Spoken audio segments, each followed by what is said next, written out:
Okay, so it's my pleasure to introduce the speaker now, Professor Prajakti Aditya Gokhale.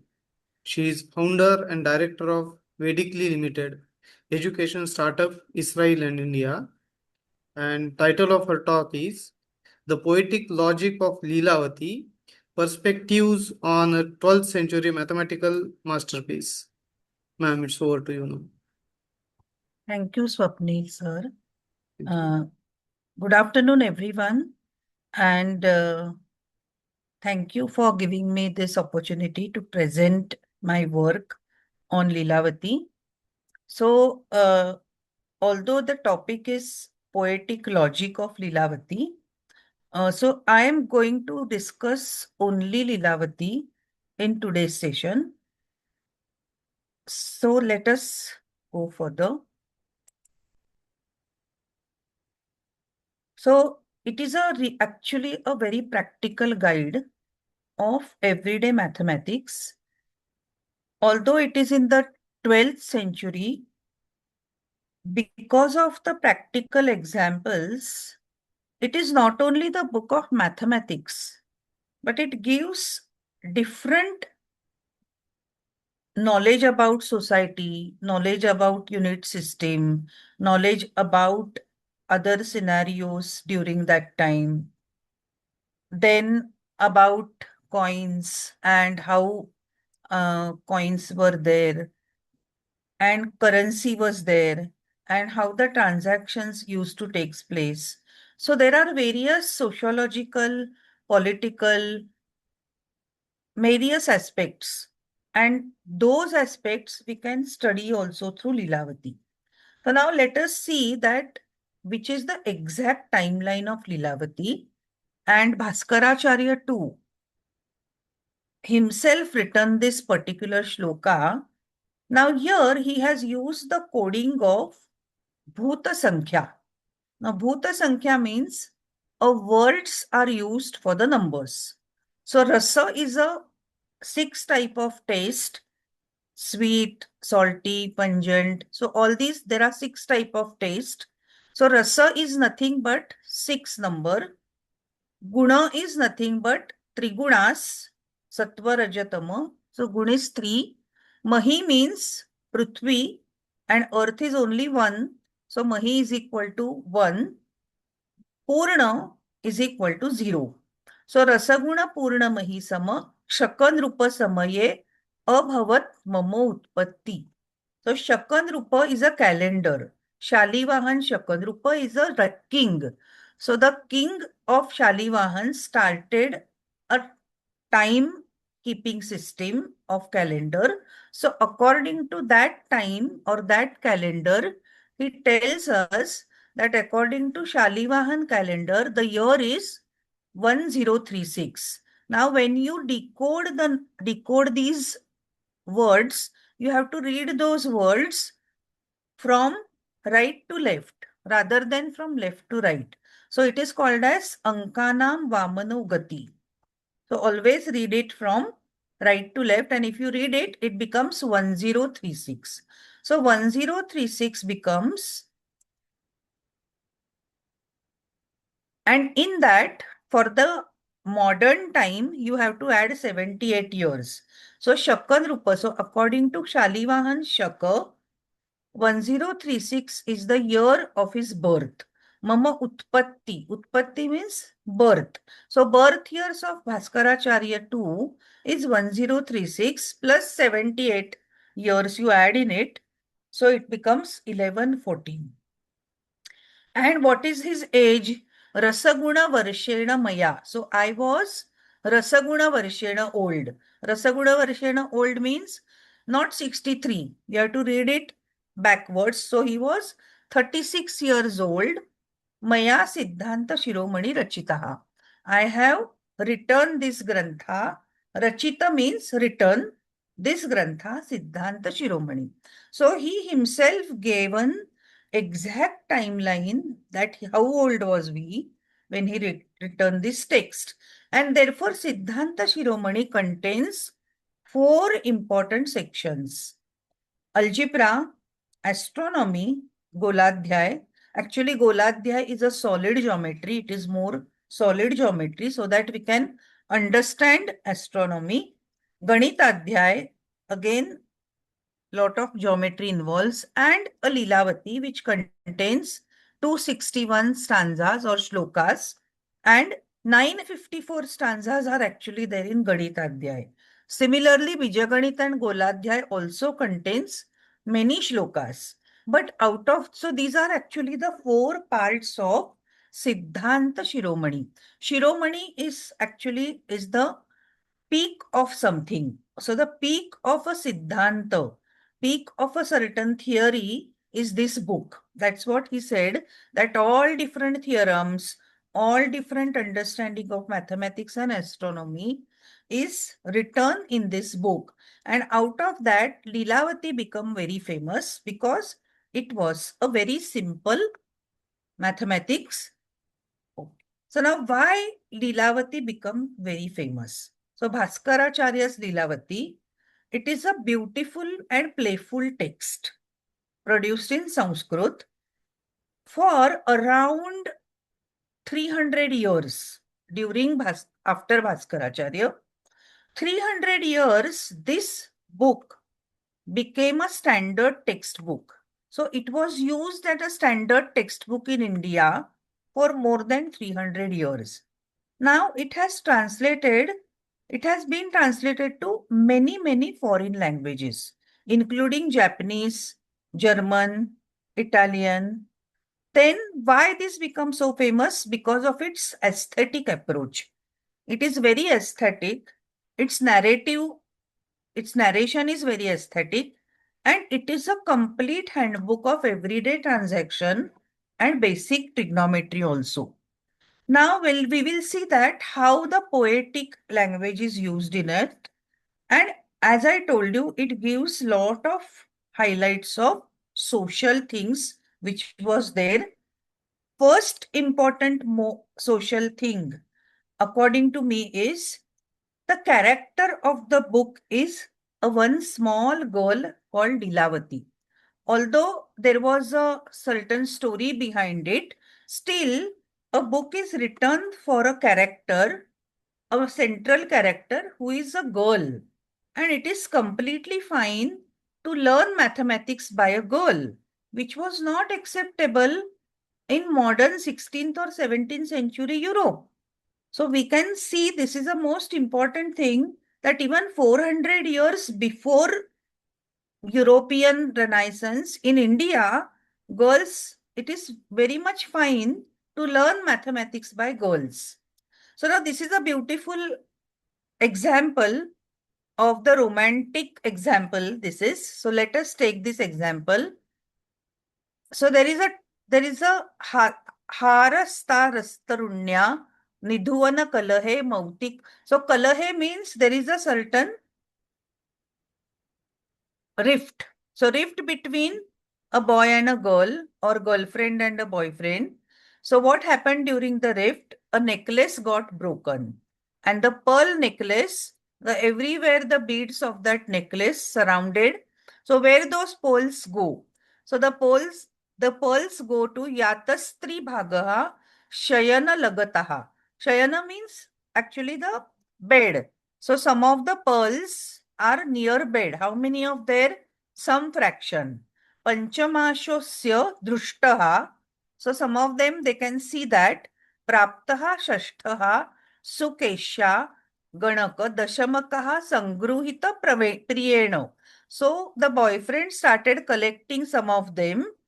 Some of them was there in the hair of the lady, and you can see that 1/5 pearls gone under the bed, 1/3 pearls spread on the ground, 1/6 of them picked up by the girl, 1/10 gathered by her lover, and remaining are still there in the necklace. So 6 pearls are still there in the necklace. So now Lilavati, tell me how many pearls were there in the necklace. So this is the simple example. Now we can see that this is the simple equation, and where the fractions are used. 1/3 pearls are spread on the ground. So if there are original, say, X pearls, 1/3 of them are, so 1/3 X, 1/5 x, 1/6 x. So like that, we can subtract it and take the fraction of it and then equal to 6. So let us see this solution also. So this is the solution. So let the number of pearls now during the olden time, instead of x, they used to assume the initial quantity as 1.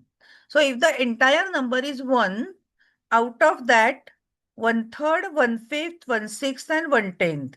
All these fractions were taken. And you have to subtract it from 1 because all those have gone somewhere. And whatever is remain is 6. So this was the simple method which was introduced, that everything you have to assume it as 1 instead of x and then subtract part of that 1. So part of that 1 goes 1/3, part of that 1 goes 1/5, 1 minus 1/5. And like this you create this equation, and when you solve this, the total number of pearls in the necklace is 30. So like this was the simple equation. So now let us see, this is another very, very famous shloka. Bale murala kulumala dalani saptam, tire vilasabharam manya ranganya pashyam, kurvasya keli kalaham kalahansa yugmam, shesham dalevada murala kulapramanam. So now this is about the beautiful swans. So sapta means 7. So Bale Marala Kula Moola Dala. Moola is a word associated with Vargamul. So Vargamul is so it is a square root. So Bale Marala Kula Mula Dala Ni Sapta. So you have to take a square root of 7 times half of the square root. There was a ballet of swan at the bank of a lake. Tire. Tire means bank. Vilasa Bharamanya Ranganya Pascham. So there was one couple they were very much engrossed in their play. Kurvacha Keli Kalaha, Kalahan Sanyugma means 2. So they were very much busy in their play. So now we have to find how many total number of swans were there in the ballet. So let us see. So this is a situation. So this is the swell. So since it is the relation given in terms of a square root, we assume original number is x square. So then we have to find there was a ballet of swan at the bank 7 times half of the square root were roaming in the lake with a gradual speed. One couple of swan were very busy in their play. So therefore, initially we assume x square and the root of it is x and 7 times half the square root. So 7 by 2x. So x square and the remaining 2 were there. So x square minus 7 by 2x equal to 2. So this is nothing but the situation created for giving quadratic equation. So this is a situation created. Shesham jale vadamarala kula pramanam. So tell me how many were there. So this is the situation. Now let us take the third very famous again shloka. Alikuladala moolam malatim yatamashtam nikhinanavabhaga shalini bhrungamekam nishiparimal lubdham padma madhe nirudham pratiranatiranantam bruhikanteli sankhya. Now this is a situation regarding the swans. No, regarding the bumblebees. So Bhrunga means bumblebees. So again, there is a tree called Malati. Malati is a name of the tree. So 8th square root of the 8th of the bumblebees went to Malati tree. Then there were one particular bumblebee which was stuck inside the beautiful lotus flower. Why he got stuck inside? Because he got mad with the beautiful smell of the flower. Nishi parimala lubdha. Parimala means a beautiful smell. Lubdha means he became mad because of it. Padma. Padma means lotus. Niruddha means he could not move. So he got stuck inside it. And his girlfriend, she was just roaming around that lotus and she was calling him Pratiranati Ranantam Bruhe. So this is a situation. Now the Bhaskaracharya tells Lilavati, Kante Kanteli Sankyam. So Kante is a beautiful adjective for the Lilavati. The Kante is the meaning of that is a lady which is having a very beautiful skin.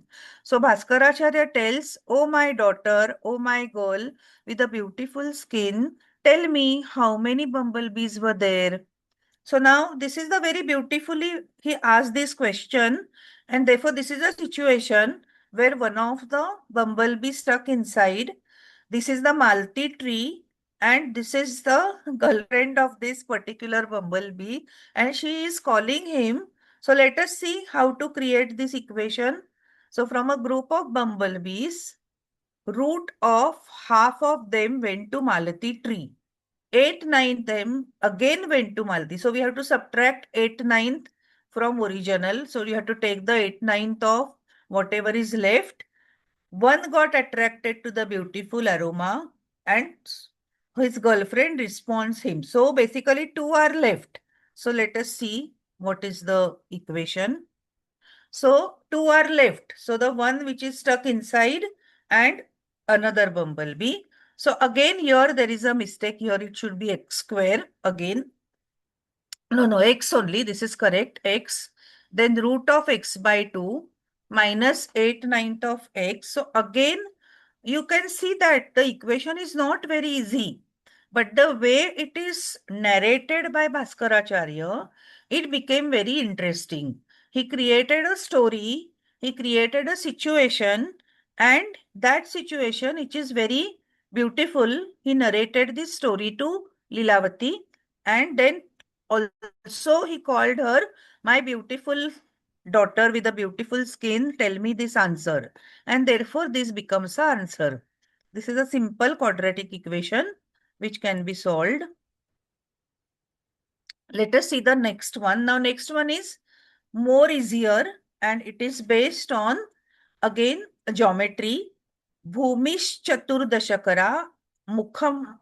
Now, here the codes are used, or the code words are used, or the Bhuta Sankhya are used. Chaturdashakara. Chaturdasha means 14. Mukham Sankyam. Bahu Trayodasha Divakara. Now, Divakara is equal to 12 because Divakar means Surya or the sun, and sun, there are 12 different suns are mentioned in our Purana, or there are 12 names are there of the sun. So Divakar is equal to sun. So Trayodasha is 13. So one Bahu means sides. So one side is 13, one side is 12. Lambopi yatra Ravi Sankhya eva tatra. Lambopi, Lamba means perpendicular. Ravi Sankhya means he is using another word to write the same number 12 because he has written Divakar for one side and he want to mention the perpendicular height which is a Ravi Sankhya which is again 12. Kshetre phalam kathaya tat kathitam yadyadei. So tell me the area of this particular quadrilateral. So this looks like a quadrilateral having these parallel sides and the height. So this is basically, he's asking the area of a trapezium. See, this is a trapezium with sides 13 and this is 12 and this is 9 and 13. Trayodasha is 9. Mukham Sankhya means 9. Again, this is the code used. And therefore, we know the area of a trapezium.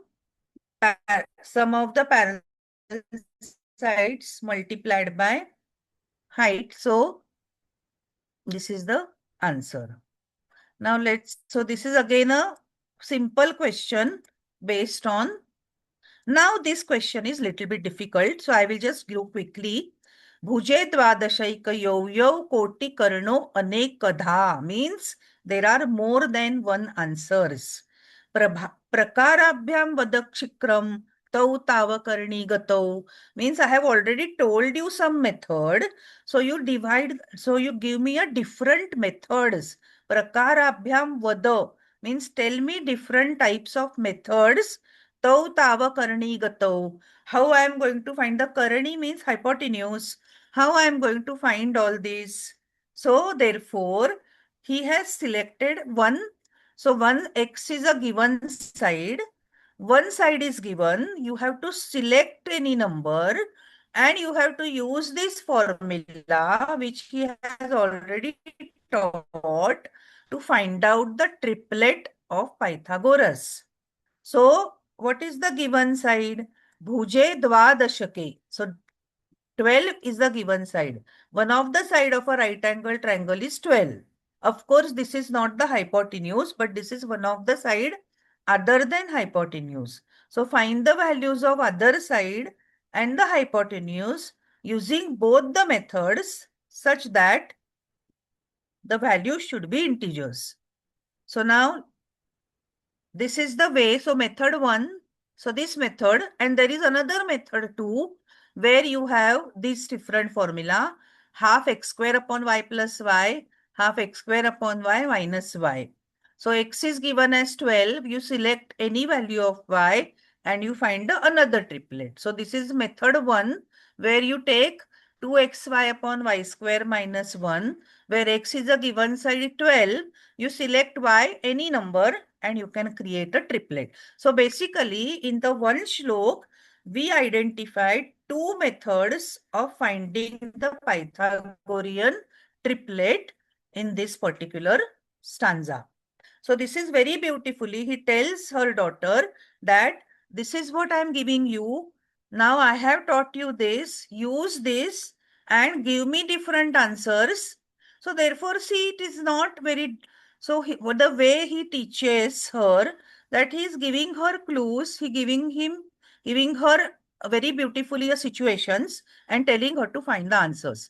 Now, this Lilavati, I know that all these ancient mathematics books, they are in Sanskrit. They are in sometimes we don't know we are not very well versed in Sanskrit.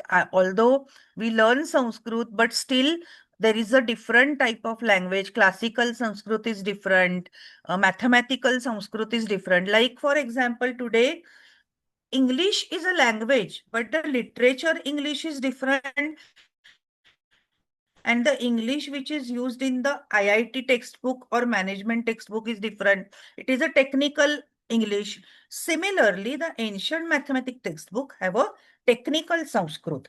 And to express that technical Sanskrit or the Sanskrit which is written for writing the scientific literature, there they have used lot of coding, lot of different types of flavors of language, which is again a very difficult to understand. So now how we are going to use these things, or how we are going to create a relevance of these things for today. So now, according to me, Lilavati is not just the textbook, but it is a pedagogy. It is a tool of a pedagogy, that how we can create such type of pedagogy in today's classroom. So it explores, first of all, feminine aspect of the subject, because mathematics in a very feminine or very beauty aspect, it is given to, or it is delivered to everyone. So today's teacher should take the inspiration of this approach. Now the poetry is, now all these poetries are having a very beautiful chandas. It has having a very precise vrittas and chandas. So Bhaskaracharya, when he is giving the mathematics, he also takes care that he used a very precise technique of poetry also. So this is a poetry is woven into a fabric of mathematics with simplicity and perfection of glamour of beauty of nature, romance, and everyday lifestyle. So now how we can inspire from Lilavati, whether we can create certain puzzles like this, whether we can use language and mathematics together to create certain puzzles, so whether we can tell students to create poems which are like a mathematical poems, we can do this. So here I have not introduced you, but I have created certain puzzles like Lilavati. I will show you that. So I'll stop sharing this screen now, and I will take another screen and I will show you those puzzles which I have created just like the Lilavati.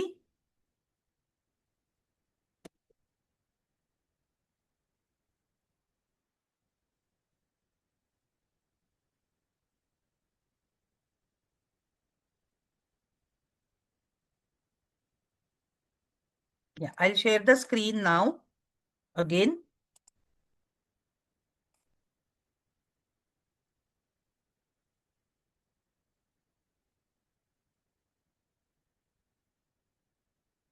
I hope everyone can see my screen. Is it visible? Is my Yes, screen it is is. visible? Yes, Yeah. it is visible. So this is the puzzle like Lilavati. It is done in English. You can solve over the mountains of snow. There are 36 peaks of shiny glow. 1/4 of them are difficult to go. 1/3 of remaining have the challenging road. How many are attainable with shiny glow? So, of course, I'm not a very good poet in English, but I have tried to make such puzzles. And on our platform of in we create a Lilavati competition for students. They can write the poem and they can submit, and we Institute of Advancement of Vedic Mathematics, we publish such type of very selected poems and puzzles. So this is a poem in English. Similarly, this is I have done in my mother tongue, which is in Marathi. So of course, Marathi, since it's a mother tongue, I can do poems in Marathi also. And I have done it in Hindi as well. So this is the way this approach is very important. Although we don't understand Sanskrit, how why Lilavati is relevant today and why that approach is important is most everyone should understand it, and it gives a pleasure for students for creating such type of a puzzles. So thank you so much. I'm stop sharing the screen now. Thank you for your wonderful talk, ma'am. Now, Thank you. just I'm stopping the If recording. anyone has got any questions, I Yes. can take.